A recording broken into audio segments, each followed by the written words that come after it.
إن الحمد لله نحمده ونستعينه ونستغفره ونؤمن به ونتوكل عليه ونعوذ بالله من شرور أنفسنا ومن سيئات أعمالنا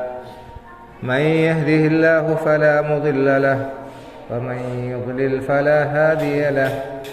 وأشهد أن لا إله إلا الله وحده لا شريك له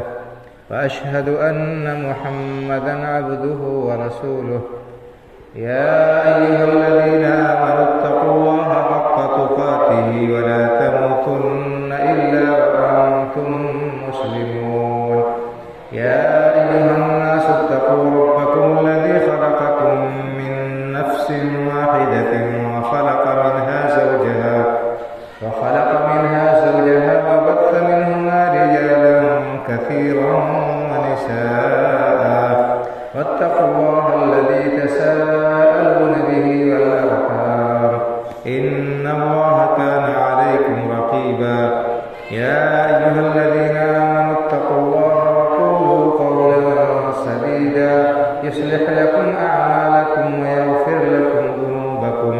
ومن يطع الله ورسوله فقد فاز فوزا عظيما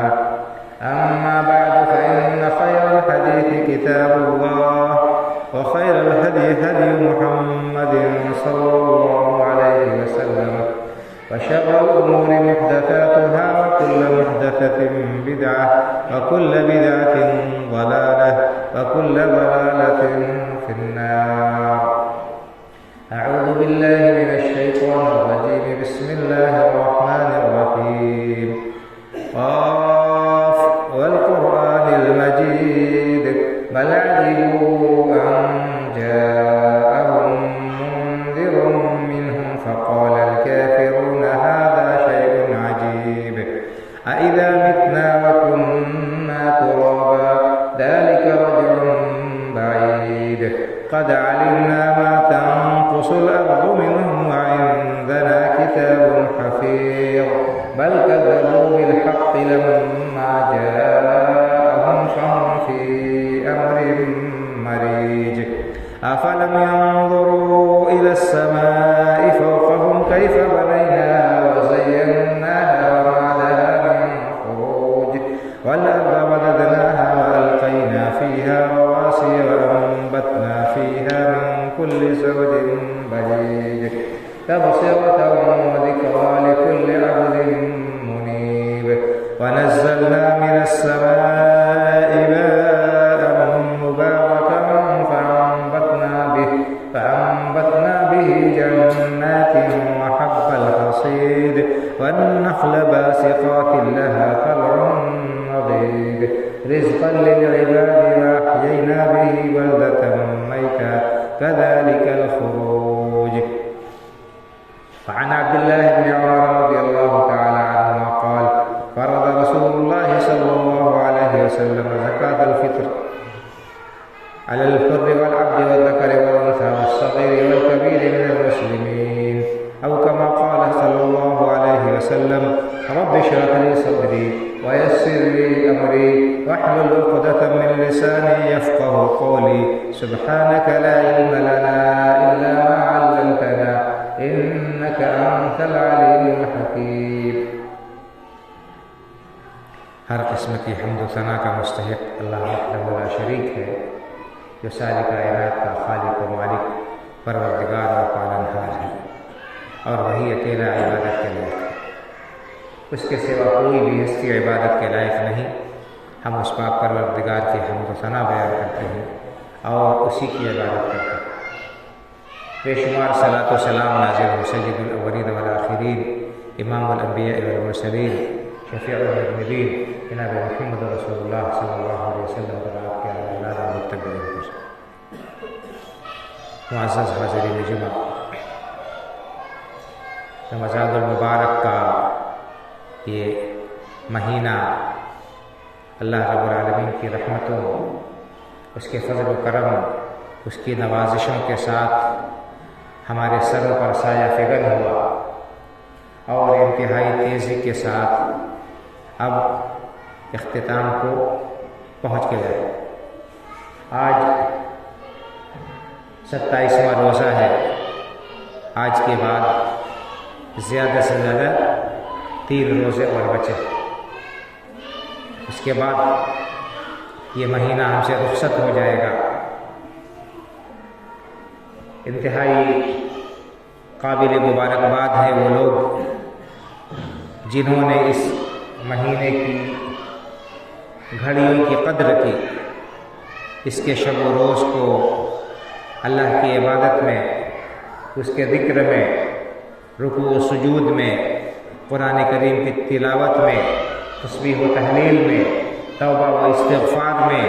دعا میں، مختلف بھلائی کے کاموں میں گزارا۔ اور بہت ہی محروم ہیں وہ لوگ، بڑے ہی بدقسمت اور بدنصیب ہیں وہ لوگ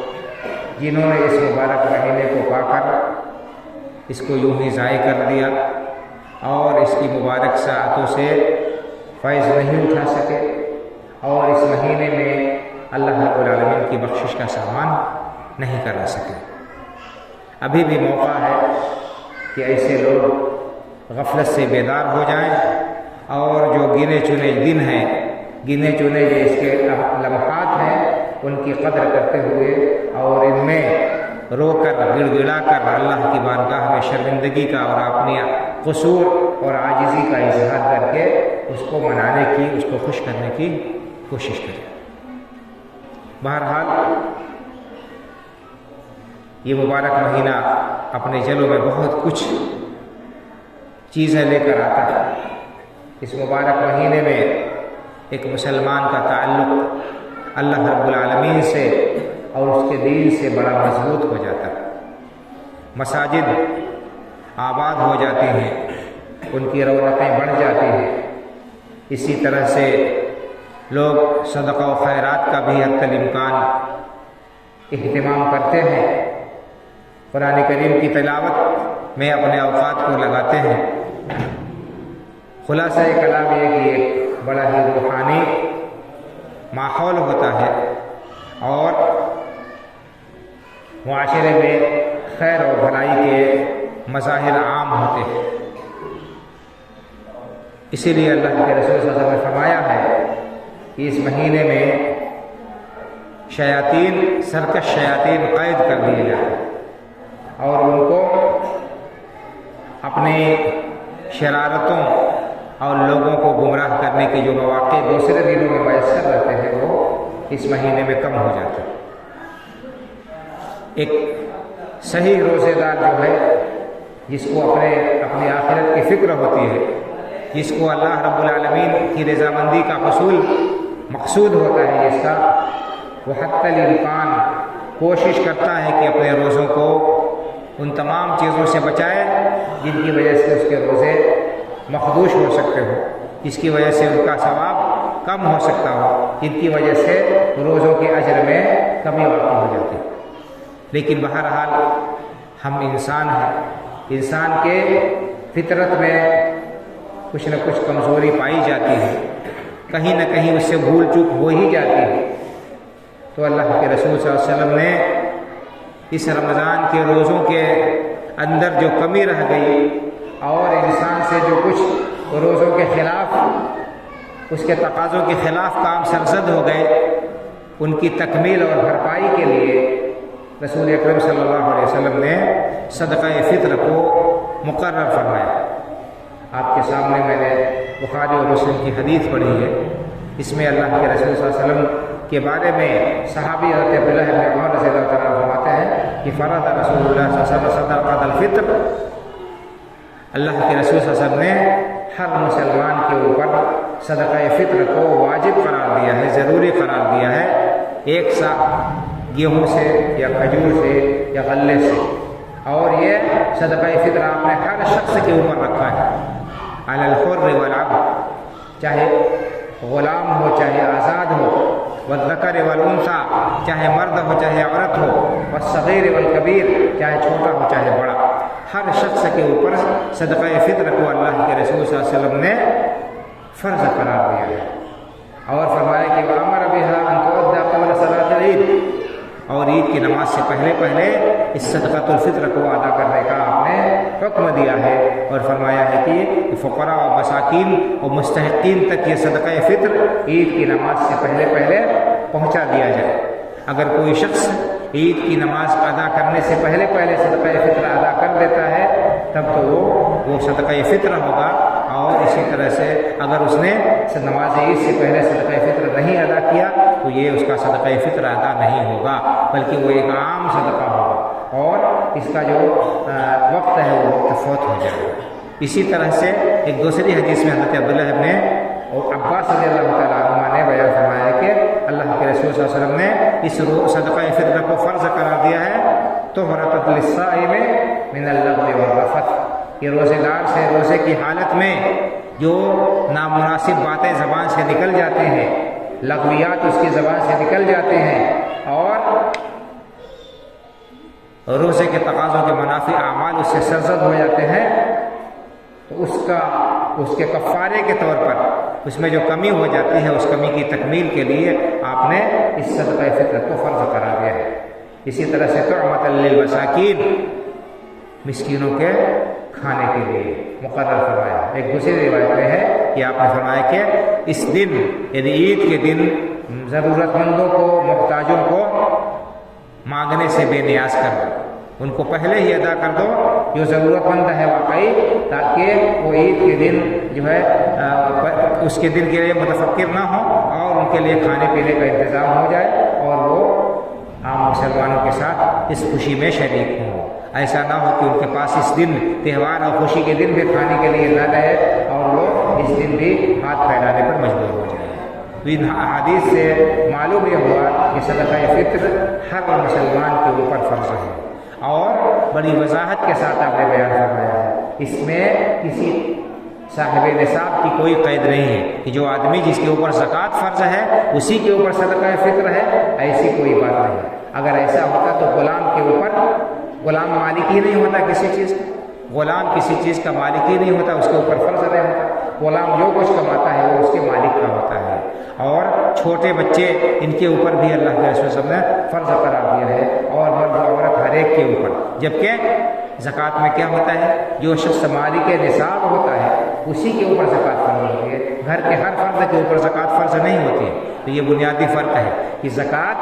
جو فرض ہے سال میں ایک بار فرض ہوتی ہے، اور وہ صاحب نصاب کے اوپر فرض ہوتی ہے۔ مخصوص مال میں فرض ہوتی ہے کہ وہ مال انسان کے پاس میں ہو جائے، صاحب نصاب ہو، سال پورا ہو جائے، تب اس کے اوپر زکوٰۃ فرض ہوگی۔ اگر کیش ہے، نقدی ہے یا سونا چاندی ہے تو اس کی قیمت کا 2.5% اس کے اوپر ہوگا۔ اگر جانور ہے تو اس میں مختلف نصاب ہے۔ اگر انسان کے پاس کھیتی باڑی ہے، غلہ پیدا ہوتا ہے اور بارش کے پانی سے سیراب ہوا اگر غلہ، تو اس میں جو ہے 10واں حصہ نکالنا ہوگا، اور اگر آدمی نے پیسے خرچ کر کے پانی اس میں لگایا ہے کھیت میں تو اسی صورت میں اس کو نصف عشر یعنی 20واں حصہ کل پیداوار کا دینا ہوگا، اور جب بھی فصل کٹے گی اور غلہ صاف ہو جائے گا تو اس میں سے 10واں یا 20واں حصہ نکالنا ہوگا۔ لیکن یہ جو صدقہ فطر ہے یہ رمضان کے روزے مکمل ہونے کے بعد یہ فرض ہوتا ہے، تو دونوں میں بنیادی فرق ہے، دونوں میں خلط مبحث نہیں ہونا چاہیے۔ زکوٰۃ جو ہے وہ مال کے اوپر ہے، مال کا حق ہے، اور صرف مالداروں کے اوپر فرض ہے، اس میں حولان حول شرط ہے، اس میں سال کا پورا ہونا شرط ہے۔ لیکن صدقہ فطر کے لیے اللہ کے رسول صلی اللہ علیہ وسلم نے اس کی کوئی قید نہیں رکھی ہے کہ صاحب نصاب ہو آدمی اور اس کے اوپر حولان حول ہو، بلکہ ہر شخص جس کے پاس میں عید کے دن اس کے اپنے اور اپنے گھر والوں کی ضروریات اور اخراجات سے زائد ہو، اس کے اوپر صدقہ فطر اللہ کے رسول صلی اللہ علیہ وسلم نے فرض قرار دیا ہے۔ یہاں تک علماء نے لکھا ہے کہ اگر کوئی شخص غریب ہے، مسکین ہے، محتاج ہے، وہ زکوٰۃ لیتا ہے اس کے، لیکن عید کے دن اس کی ضروریات سے زائد اگر اس کے پاس میں مال ہے تو اس غریب کے اوپر بھی صدقہ فطر واجب ہوگا، اس غریب کے اوپر بھی صدقہ فطر واجب ہو جائے گا، اس کی ادائیگی ضروری ہوگی، اس کی ادائیگی ضروری ہوگی۔ تو یہ بات ہمیں سمجھنی چاہیے، اور ہر شخص کے لیے ضروری ہے کہ وہ اپنا اور اپنے بال بچوں کا، جن کے اخراجات کا وہ ذمہ دار ہے، جن کا خرچہ اس کے اوپر ضروری ہے، وہ ان کی طرف سے صدقہ فطر ادا کریں گے۔ اور یہ صدقہ فطر اس کا وقت کیا ہے؟ رمضان کا مہینہ ختم ہونے، عید کا چاند جو ہے نکلنے کے ساتھ ہی یہ صدقہ فطر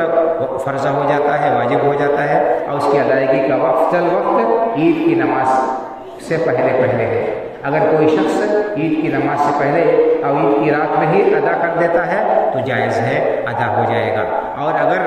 کہیں پر مسکین اور فقیر نہیں ملے اس دن تو 1-2 دن پہلے بھی دے سکتے ہیں، 1-2 دن پہلے بھی صدقہ فطر ادا کیا جا سکتا ہے۔ عبداللہ ابن عمر رضی اللہ تعالیٰ عنہ جو صحابی ہیں، وہ ان کے بارے میں آتا ہے کہ وہ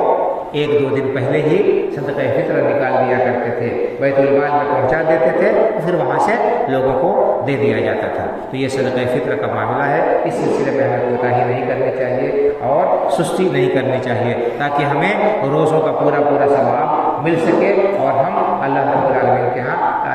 اس فریضے کی ادائیگی سے عہدہ برآ ہو سکے۔ اور اس میں چھوٹے بڑے ہر شخص کی طرف سے، یہاں تک کہ عید کا چاند نکلنے سے پہلے اگر کوئی بچہ پیدا ہوتا ہے اسی رات، تو اس کے اوپر بھی جو ہے اس کی طرف سے بھی صدقہ فطر نکالا جائے گا، اس کی طرف سے بھی صدقہ فطر نکالا جائے گا اور ادا کیا جائے گا۔ اور صدقہ فطر کس چیز میں سے دینا چاہیے، یہ ایک مسئلہ ہے۔ تو انسان جو غذا سال بھر کھاتا ہے، اکثر جو اس کی غذا ہے وہی اسی غلے میں سے نکالے گا۔ جس علاقے میں روٹی کھانے کا رواج ہے وہاں کے لوگ گیہوں نکالیں گے، اگر گیہوں کی روٹی کھاتے ہیں تو جو کھاتے ہیں تو جو کی روٹی جو نکالیں گے، جو کی روٹی کھاتے ہیں تو، اگر مکئی کی روٹی کھاتے ہیں تو مکئی نکالیں گے یا آٹا نکالیں گے، اور اگر کسی علاقے میں کوئی دوسری چیز کھائی جاتی ہے تو وہ نکالیں گے۔ کہیں چاول کھایا جاتا ہے سال بھر میں زیادہ دن کی جو ہے غذا چاول ہے تو وہ چاول سے نکالیں گے، اور کسی علاقے میں کھجور کھائی جاتی ہے تو وہاں کے لوگ کھجور سے ایک سا نکالیں گے۔ کسی علاقے میں کشمش کھائی جاتی ہے، لوگوں کی غذا کشمش ہے تو وہ کشمش سے نکالیں گے۔ اللہ کے رسول صلی اللہ علیہ وسلم نے جو ہے کھجور سے، کشمش سے، اسی طرح سے پنیر سے، اور اسی طرح سے غلے سے، ہر ایک سے ایک سا مقرر کیا ہے۔ ایک سا ایک پیمانہ ہے۔ سا کیا ہے؟ ایک پیمانہ ہے۔ مدینے میں ناپ کر اس سا سے جو ہے غلہ بیچا جاتا تھا، جسے ہمارے یہاں کلو سے ہوتا ہے، خریدا جاتا ہے غلہ۔ مدینے میں اللہ کے رسول صلی اللہ علیہ وسلم کے زمانے میں سا چلتا تھا، پیمانہ ہوتا تھا، جیسے ہمارے یہاں لیٹر چلتا ہے، لیٹر سے ناپ کر کچھ چیزیں دی جاتی ہیں، تو غلہ بھی ناپ کر وہاں دیا جاتا تھا۔ تو اللہ کے رسول صلی اللہ علیہ وسلم نے جو ہے اسی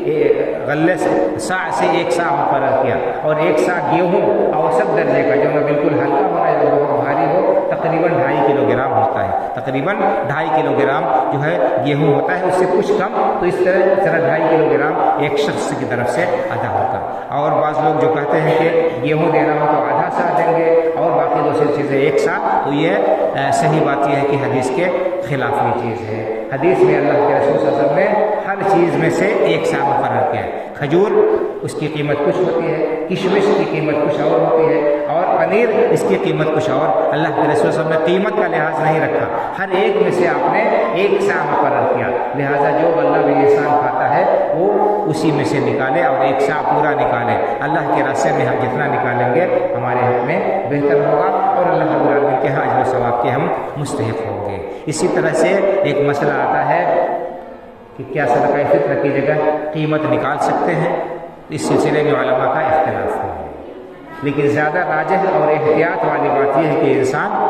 غلہ ہی نکالے اور پیسہ نہ نکالے۔ کیوں؟ اس لیے کہ اللہ کے رسول صلی اللہ علیہ وسلم کے زمانے میں بھی پیسہ پایا جاتا تھا، دینار و درہم پایا جاتا تھا، لیکن اللہ کے رسول صلی اللہ علیہ وسلم نے پیسہ نہیں مقرر کیا کہ ہاں اتنے روپے نکال دو، اس کی قیمت نکال دو۔ آپ نے غلہ ہی مقرر کیا، یعنی جو چیز کھائی جاتی ہے، کھجور کھائی جاتی تھی، ظاہر سی بات ہے کھجور کی قیمت الگ، کشمش کی قیمت الگ، اور پنیر کی قیمت الگ، جو کی قیمت الگ، دو ہر ایک کی قیمت میں بڑا فرق ہے۔ اللہ کے رسول صلی اللہ علیہ وسلم نے قیمت کا نہیں لحاظ کیا، غلے کا لحاظ کیا، لہذا اولا اور رحمت یہی ہے کہ اسی پر سب کا اتفاق ہے کہ جو ہے قیمت کے بجائے آدمی غلہ نکال دے۔ کچھ لوگوں نے مصلحت کے تحت قیمت نکالنے کو بھی جائز قرار دیا ہے، لیکن بہرحال احتیاط اسی میں ہے کہ انسان غلہ ہی نکالے، جو غذا کھاتا ہے سال بھر میں اکثر وہ اسی میں سے وہ غلہ نکالے۔ اور جیسا کہ بتایا گیا کہ اس کے مستحق کون ہے؟ فقراء اور مساکین ہیں، ضرورت مند ہیں، تو فقراء اور مساکین کو یہ غلہ پہنچا دیا جائے، ان کو دے دیا جائے، تاکہ اس دن لوگ اطمینان کے ساتھ خوشی منا سکیں اور کسی کو اس دن ہاتھ پھیلانے کی حاجت و ضرورت نہ رہے۔ یہ صدقہ فطر کے سلسلے میں چند اہم اور بنیادی احکام تھے جو احادیث مبارکہ کی روشنی میں نے آپ کے سامنے بتائے، بیان کیے، اور اس کا حکم بتایا کہ یہ واجب اور ضروری ہے ہر شخص کے لیے اور ہر مسلمان کے لیے، چاہے وہ صاحب نصاب ہو چاہے صاحب نصاب نہ ہو۔ قرآن کریم میں اللہ رب العالمین نے جو بات بیان فرمائی ہے، قد افلح من تزکیٰ وذکر اسم ربہ فصلی، کہ یقیناً کامیاب ہو گیا وہ شخص جس نے من تزکیٰ، بعض مفسرین نے صحابہ کرام رضی اللہ عنہم اجمعین میں سے بعض نے اور تابعین نے اس سے کہا کہ اس سے مراد صدقہ فطر ہے، جس نے زکوٰۃ ادا کی، جس نے پاکیزگی اختیار کی، یعنی صدقہ فطر ادا کیا، وذکر اسم ربہ فصلی، اور اپنے رب کا نام ذکر کیا، یعنی تکبیر پکارتے ہوئے گیا، فصلی، اور عید کی نماز پڑھی۔ تو اس آیت کی تفسیر قد افلح من تزکیٰ وذکر اسم ربہ فصلی، بعض مفسرین سے صحابہ کرام رضی اللہ تعالیٰ عنہم اجمعین میں سے اور اسی طرح سے تابعین اعظام اللہ میں سے مفسرین سے یہ ثابت ہے کہ اس سے مراد تزکیٰ سے مراد صدقہ فطر ہے، کہ انسان عید کی نماز سے پہلے صدقہ فطر ادا کرے اور اس کے بعد تکبیر پکارتے ہوئے عیدگاہ جائے یا مصلی جائے اور وہاں پر اللہ کے لیے نماز ادا کرے۔ اس سے اس آیت سے بھی بعض لوگوں نے صدقہ فطر کے وجوب پر دلیل پکڑی ہے کہ صدقہ فطر ادا کرنا ہر ایک کے اوپر واجب اور ضروری ہے۔ اور بہت مفسرین نے یہ بھی کہا کہ تزکیٰ سے مراد یعنی پاکی اختیار کیا کیجیے، یعنی کلمہ شہادت کی گواہی دی، لا الہ الا اللہ محمد رسول اللہ کی گواہی دی، توحید کو اپنایا اور اختیار کیا، شرک سے پاک اور صاف رہا، اور ایسے اعمال کیے جو اللہ رب العالمین کے ہاں مقبول ہیں، اللہ رب العالمین کو پسندیدہ جو اعمال ہیں ان اعمال کو انجام دینے کے بعد اور اللہ کی عبادت کرتا رہا، ایسا شخص کامیاب ہو گیا۔ ایسے شخص کے سلسلے میں اللہ رب العالمین نے یہ بشارت سنائی ہے کہ ایسا شخص کامیاب اور کامران ہے۔ تو اگر ہم کامیابی چاہتے ہیں، کامرانی چاہتے ہیں، تو ہمارے لیے ضروری ہے کہ ہم اپنے نفس کو پاک اور صاف کریں، توحید پر عامل ہوں، شرک سے بچیں، اللہ رب العالمین کا ذکر کثرت سے کرتے رہیں، اس کے لیے نمازیں پڑھتے رہیں، اس کے راہ میں خرچ کرتے رہیں، تو یقینی طور پر ہمیں کامیابی حاصل ہوگی۔ یہ اللہ رب العالمین نے کامیابی کا نسخہ اور اس کا گل ہمیں بتایا ہے۔ اللہ رب العالمین سے دعا ہے کہ اللہ تعالی ہمیں ہمارے روزوں کو اور ہمارے جو ہے قیام کو، ہماری عبادات کو جو اس مہینے میں ہم نے انجام دی ہے ان کو شرف قبولیت سے نوازے اور ان پر ہمیں بہترین اجر عطا فرمائے، اور رمضان المبارک سے ہم نے جو کچھ سیکھا ہے اس کو اللہ رب العالمین آئندہ بھی عملی زندگی میں اس کا اثر باقی رکھے اور ہمیں شریعت پر عمل پیدا ہونے کے توفیق عطا فرمائے، آمین۔ اقول قولی ھذا واستغفر اللہ لي ولكم ولسائر المسلمین فاستغفروه من كل ذنب انه هو الغفور الرحیم۔